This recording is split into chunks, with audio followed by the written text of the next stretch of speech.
LSJ Drive. Good afternoon and welcome to the LSJ Drive show. I'm Oliver Castle. Coming up on the show today, our reporter Ted Davies looks deeper into the closure of two recent leisure centres, Yarborough and Birchwood. We'll be taking a dive into the world of a 29-year-old snooker player who has just gained back his lifelong goal of having a championship-winning title. Is your morning coffee feeling like it's making a hole in your pocket? Our reporter Zach Leach explores the reasoning behind the large increases in coffee prices. We'll learn more about the Lincoln Food Festival that took place last weekend as businesses open up about what it means for them in the future. We'll also have a full weather forecast for the week. Two leisure centres in Lincolnshire have been closed with immediate effect. This morning, Active Nation announced their Yarborough and Birchwood facilities will no longer be open. Birchwood member Peter Allen spoke earlier today with our reporter Ted Davies about the situation. Well, just shocked. I thought it was an April Fool's, to be honest. I spoke to another chap outside this morning, we're in disbelief. Sort of, we rocked up just to sort of see if it was a joke, but obviously it's not. Yeah, I mean, the story I heard this morning was an older chap rocked up to go to the gym, and I hadn't checked his emails, and yeah, he signed up on Monday. I think he'd spent a few £100. I mean, they must have known that they were going to close. You know, you don't just jump to that sort of thing. So it's a bit wrong, really, isn't it? I mean, I signed up a few months ago again. You know, I'm probably a couple £100 out of pocket or something like that. Because I was signed up for another 18 months or something. But to sign someone up on Monday and then just, you know, do a bit of a rug pull, mean. But yeah, I mean, that's all I really know. I've heard that obviously the council might take it back over, and I think obviously it's got all the equipment in and stuff. I don't think it'll be empty for long, but it's just there's nothing in Birchwood. There's nothing around this area. The nearest gym's like down on Tritton Road, and you've got to navigate Skelly Road. It's a bit of a nightmare to get to. Do you have any plans what you're going to do next, or where you're going to be going? No, not really. I mean, I'm just going to try and obviously me and my wife both go, and we just don't know. I mean, again, I went this morning and hoping it would be open, and it was all a big joke.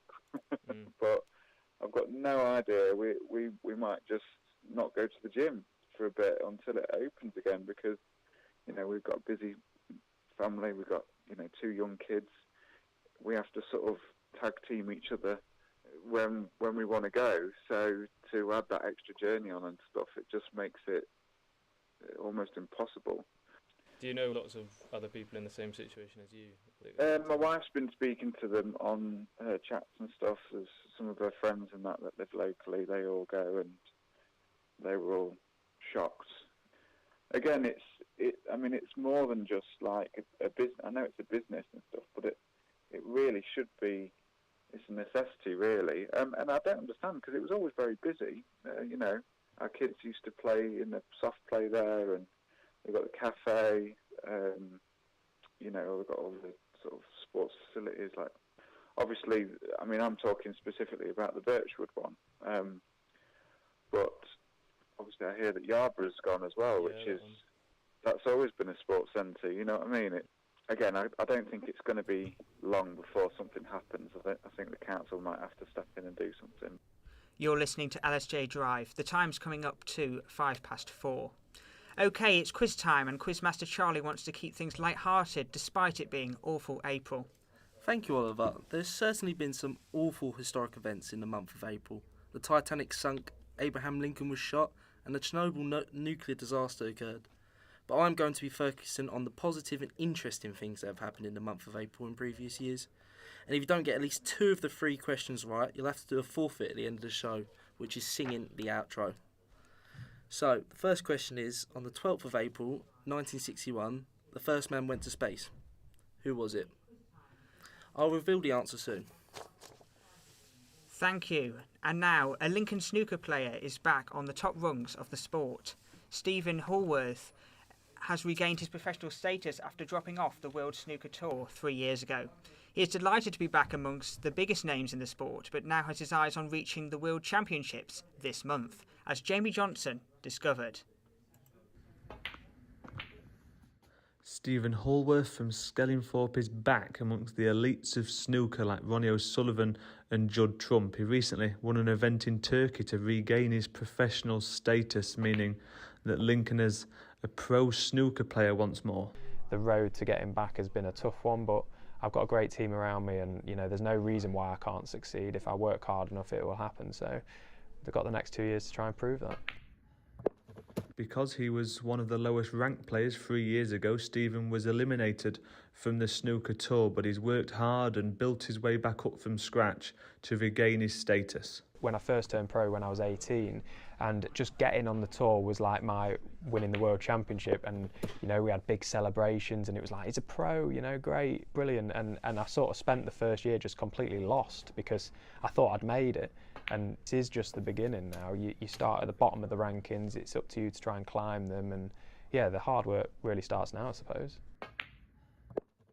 A storm wrecked his former training facility just outside Lincoln, and that meant he moved to the Lincoln Snooker Club in the city centre. It's something Stephen believes has been instrumental in his success. Phil Cross, the owner, is delighted to have Stephen at the club. Dedication, his hard work's there to be seen as an inspiration for local players, for youngsters.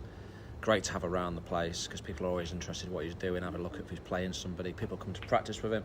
So yeah, not just the pro status now, from day one since he came, he's added so much just by being in the room. Regaining his tour card is just the beginning though, as Stephen now has his eyes set on achieving a dream and reaching the World Championships this month in Sheffield. It would be a dream come true to be walking down them steps. Obviously, it's the one venue every snooker player wants to play at. If I can do it, great, and we'll see what happens. I need to play well. It's as simple as that. I was so close a few years ago, lost out to Gary Wilson in the final round. It'd be great to go one step further.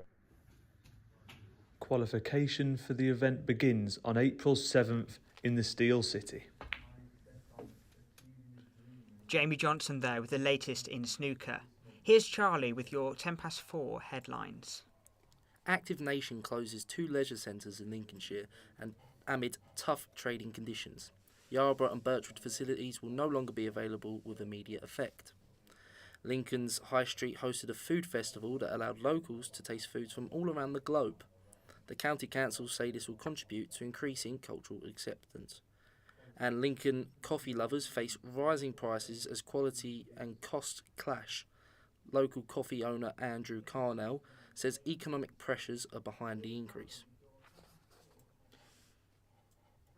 Now, it's been lovely weather in Lincoln recently, but will it continue? Here's John Bragg with the weather.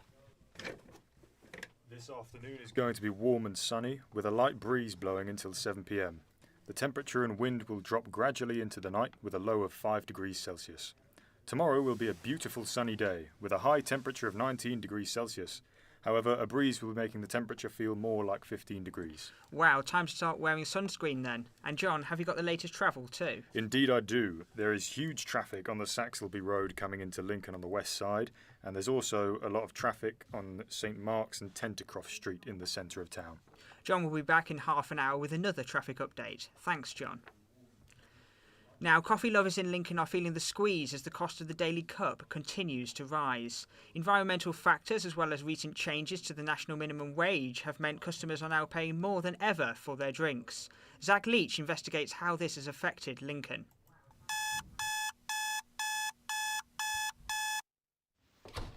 Every day, millions of people leave their beds half asleep to join their daily commutes. The only small saving grace in this routine is the promise of a cheap cup of coffee.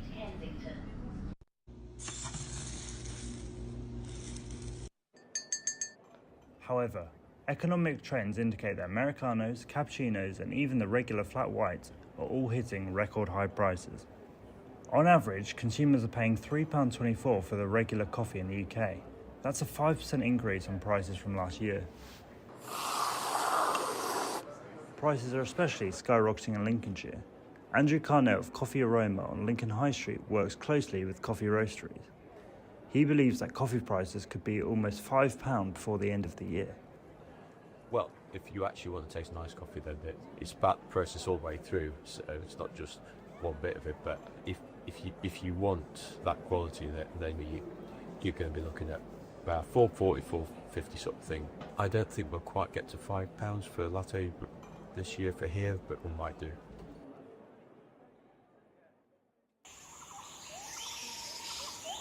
This hike in coffee prices is being caused by a multitude of factors. In the last year, Arabica and Robusta beans, the beans used by roasteries to create high quality coffee, have seen an increase in price by 80 and 107% per pound respectively. This is partly due to climate change, as in 2024, major coffee producing areas in Brazil and Vietnam experienced extreme weather events such as floods and droughts. Meanwhile, back in the UK, there are even more reasons for the increase of price of coffee. Changes on the 1st of April meant that national minimum wage rose from £11.44 to £12.21 per hour. Lily Jeho is the manager of JRAM, Lincoln's newest independent coffee shop. She is still unsure whether minimum wage increases will have a big impact on the fledgling business. It depends actually, because everybody knows prices will increase right now. Even the minimum wage will be. So everything from 1st of April will change for us. So all our products will buy them all more expensive. So it's everything, not just the coffee bean. With these changes, it looks like businesses and customers will have to adjust their habits and ways of getting their caffeine fix. Zach Leach, LSJ Drive. Zach Leach there with that report, and the time has just passed 4:10. Now let's get back to the quiz with Quizmaster Charlie. Now, a few minutes ago I asked you your first question, and let me remind you. On the 12th of April 1961, the first man went to space. Who was it? Oh, I don't know. Was it Neil Armstrong?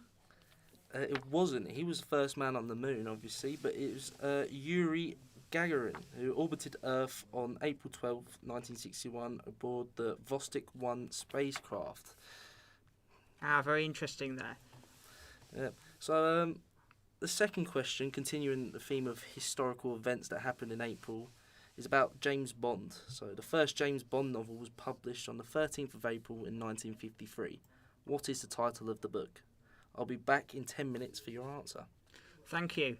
And now, a food festival was held at the weekend, offering members of the public in Lincoln the chance to test foods from all around the globe. The 3-day event hosted over 40 stalls and saw huge crowds gather along the high street and in the Cornhill markets. Workers there believe events like these are the start of cultural acceptance. Kyle Freegard reports. As I made my way to this food festival, I was expecting just a few stalls with not much of a range in country's native dishes.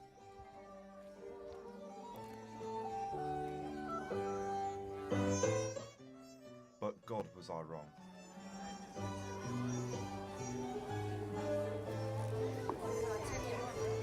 It's absolutely packed. I've not seen the high street like this since the Christmas markets before that they were cancelled.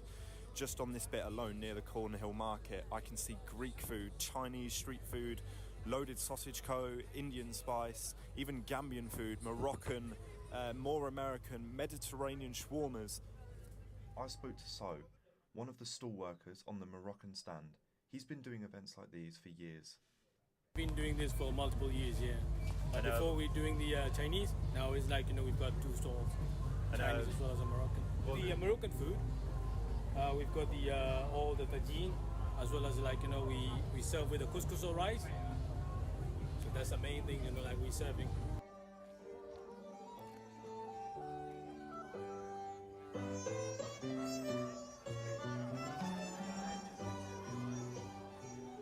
Another worker I spoke to was Hishir on the Indian street food stand. He believes that events like these are important for people to try new cultures and begin to accept them.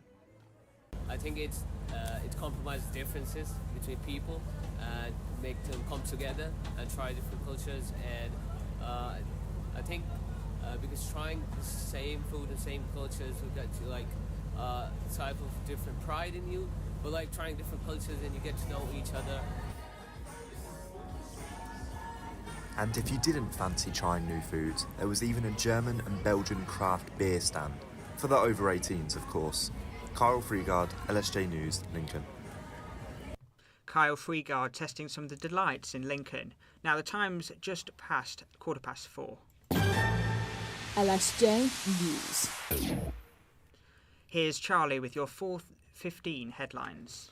2 active nation leisure centres have been closed in Lincolnshire due to tough trading conditions. Lincoln City Council released a statement expressing their sympathies. Lincoln held a food festival this past week to increase cultural acceptance among the locals. The event lasted 3 days and even included a beer stand. Lincoln's coffee enthusiasts confront increasing prices as quality and cost battle. Cafe owner Andrew Carnell stresses the need to uphold premium coffee quality despite rising economic challenges. And still to come, Sleaford Town have seen their first win in a month, with one player achieving their first goal for the club. More on the winning football teams as we see recent win of Lincoln Imps through the eyes of footballer Rico Hackett. Matt Trelaw comes up with an interesting interview looking at Lincoln Invictus, which is a club made for players who have disabilities. That's all to come on LSJ Drive. Now it's just past 4:15. Let's get the latest sports news with James. The United Kingdom is set to host the Women's World Cup in 2035 after being the only country to show interest. Spain hoped for a joint tournament with Portugal and Morocco, however the deadline for bidding passed on Monday, leaving our Lionesses to host alongside fellow countries Scotland, Wales and Northern Ireland. Lincoln's top snooker player Stephen Hallworth has regained his professional status after dropping off the World Snooker Tour 3 years ago. The 29-year-old regained his professional status after winning a tournament in Turkey. However, his eyes are now set on the famous Crucible Theatre. Here's what Stephen Hallworth had to say.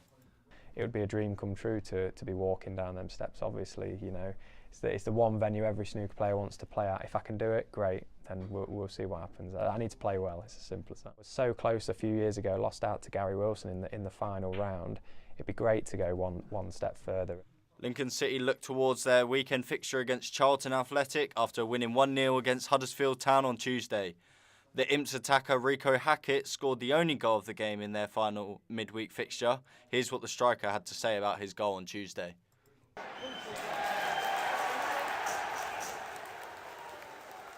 Yeah, really good. Yeah, obviously, always just do a job for the team and do what I can. Yeah, like you said, my numbers haven't been where I want them to be, but just got to keep working hard and try and improve. The Grand National have released their lineup for this weekend's Aintree Racecourse. The event is set to see last year's winner, I Am Maximus, return, as well as footballing manager Harry Redknapp's very own Shake 'em Up Harry. You're going to be betting today, Oliver, and that's all the sport. Thank you. Don't you hate it when your team you support just keeps losing? Well, that's something that Sleaford Town have experienced all too well for the past 5 weeks, until this weekend when the Greens finally broke their losing streak with a 1-0 victory over Ashby Ivanhoe. Ella Witcher was at Alsford Park this weekend to witness the magic. After a tough few weeks and 5 straight defeats, Sleaford Town have finally found their winning touch again. The Greens have been playing with fire at the bottom of the table in Step 5 of the Premier Division North. But their 1-0 victory at home against Ashby Ivanhoe sees them secure a crucial 3 points to pull them out of the danger zone. Lovely football. But it wasn't the easiest of games. The first half was slow, the wind was relentless, and Sleaford felt hard done by with some of the refereeing decisions. Hey! What's he doing? Yeah, booking. Even manager Matt Evans praised his side's resilience in tricky conditions. I thought the wind was like a 12th man at times, which we weren't really thinking about before we kicked off. It just seemed to take real control and put us under pressure. We know we're a fit group. We are still nursing a couple of injuries back in, so there are a couple of forced changes in that sense. But yeah, on the whole, they managed it well amongst themselves. Both teams created some great chances, but none could find the back of the net. It's a great ball. But it was homegrown hero Andy Whalen who broke the deadlock thanks to his 60th minute strike, his first in a Sleaford shirt. It's it. Yes! Come on!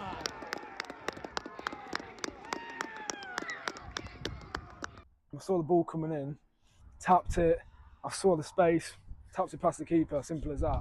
First goal, everyone put the work in, and we got 3 points that we needed.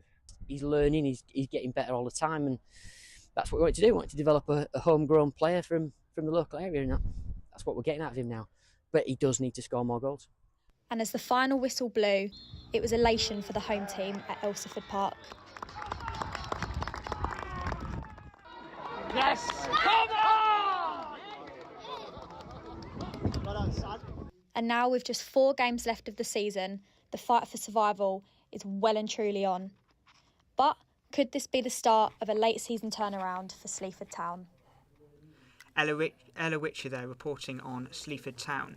Welcome back to this week's quiz with Quizmaster Charlie, who will be revealing the last question of the day. Well, the previous question was about the first James Bond novel published on the 13th of April in 1953.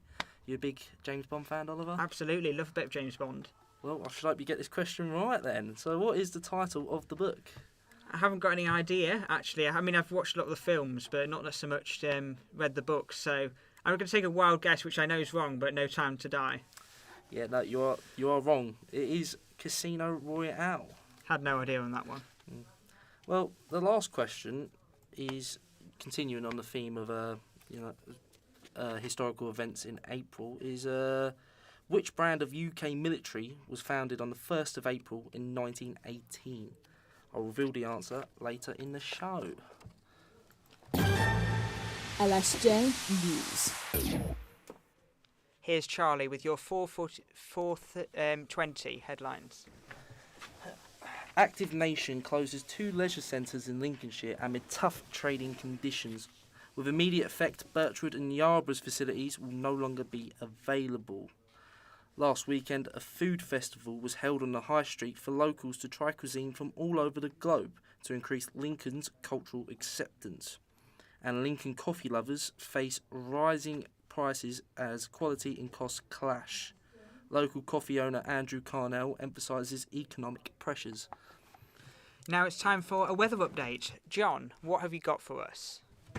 The afternoon will be sunny and warm, with the temperature dropping steadily into the night with a low of 5 degrees Celsius. Tomorrow will be a gorgeous sunny day, with a high of 19 degrees Celsius, with a breeze making it feel more like 15 degrees. Lovely. And a traffic update, John? Yes, approaching rush hour now, there's heavy traffic on South Park Avenue near the LNER Stadium, and there's also traffic build-up on the Carhome Road coming into Lincoln, so be wary if you are in the area. Thanks very much, John.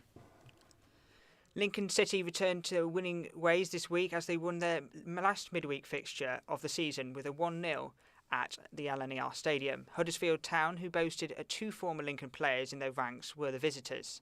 Thomas Westcott has been speaking to the match winner Rico Hackett as he returned to scoring form.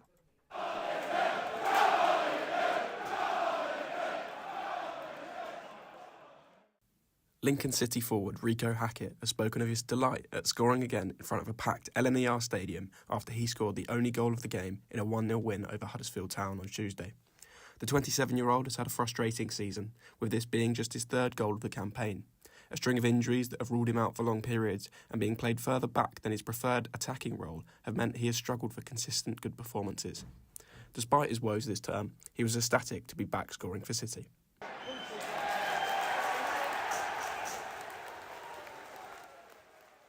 Yeah, really good. Yeah, obviously, always just do a job for the team and do what I can. Yeah, like you said, my numbers haven't been where I want them to be, but just got to keep working hard and try and improve. The game also brought about the return of former Lincoln striker Joe Taylor.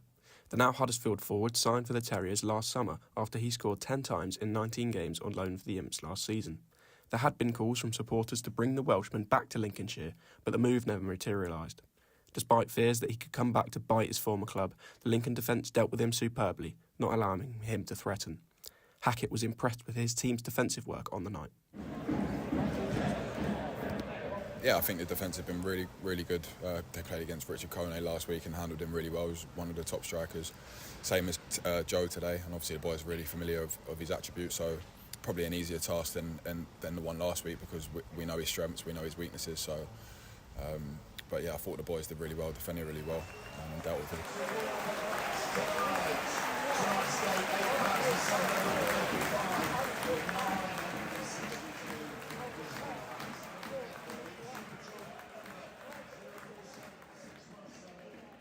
Hackett will hope to repay his manager's faith in him and turn his goal into a run of good form as Lincoln City travel to London to face Charlton Athletic at the Valley this weekend. Thomas Westcott, LSJ News.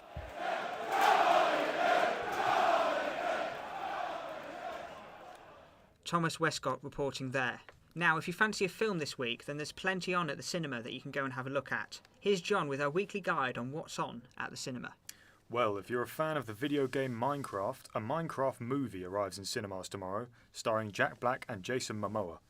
The fantasy adventure comedy promises to be a spectacle filled with laughs for all ages. That sounds very interesting. What else have you got? Well, if you want something with a bit more edge, Death of a Unicorn stars Paul Rudd and Jenna Ortega as a father and daughter who hit a unicorn with their car. The repercussions of this are quite frankly horrific. Well, that does sound very scary. Any action films on? Yes, actually, Jason Statham is back with his new film A Working Man, where he plays a former Royal Marine commando who sets out to rescue his kidnapped daughter. It looks to be a gritty thriller that should keep you on the edge of your seat. Now that sounds right up my street. Thanks for that, John.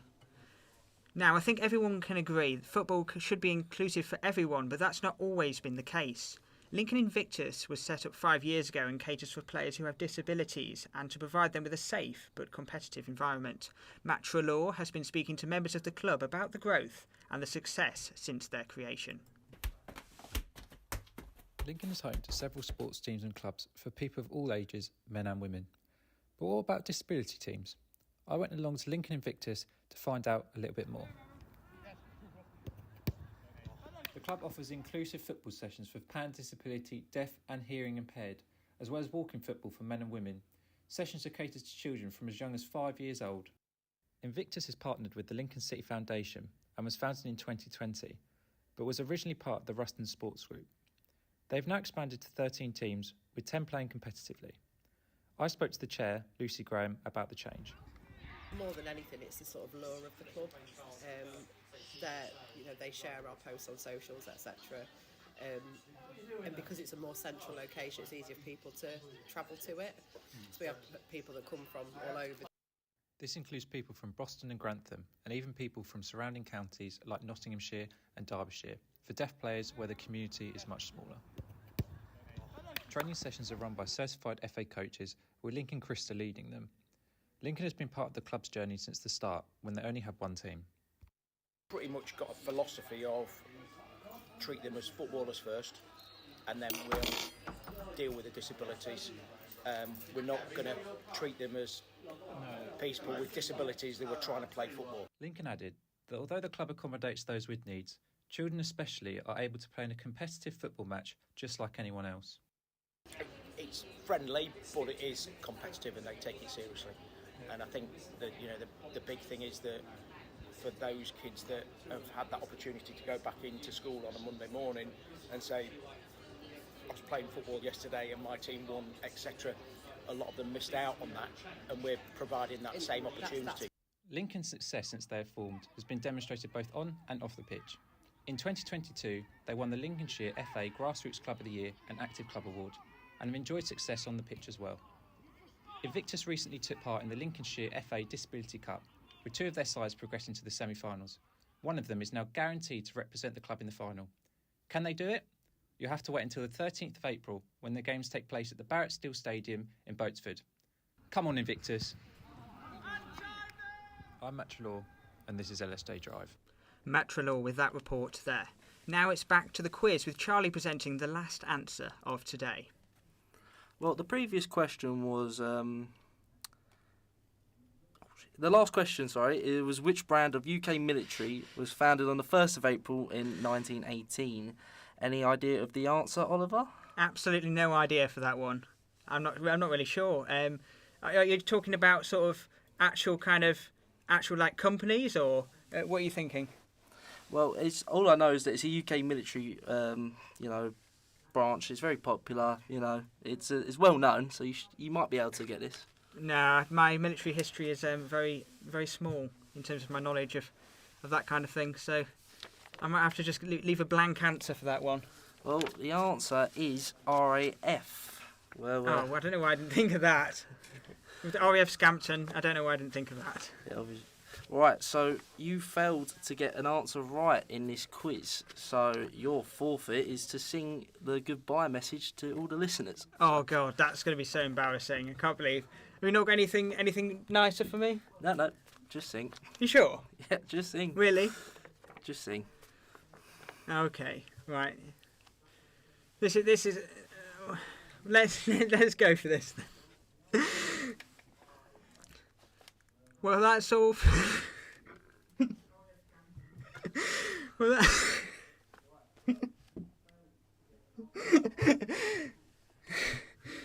well, that's all for the LSJ. Oh, you can do it. Go on. Can't even say half a sentence without laughing.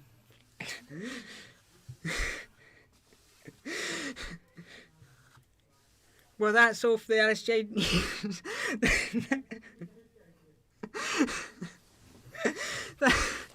Thanks for listening. Until next time, goodbye.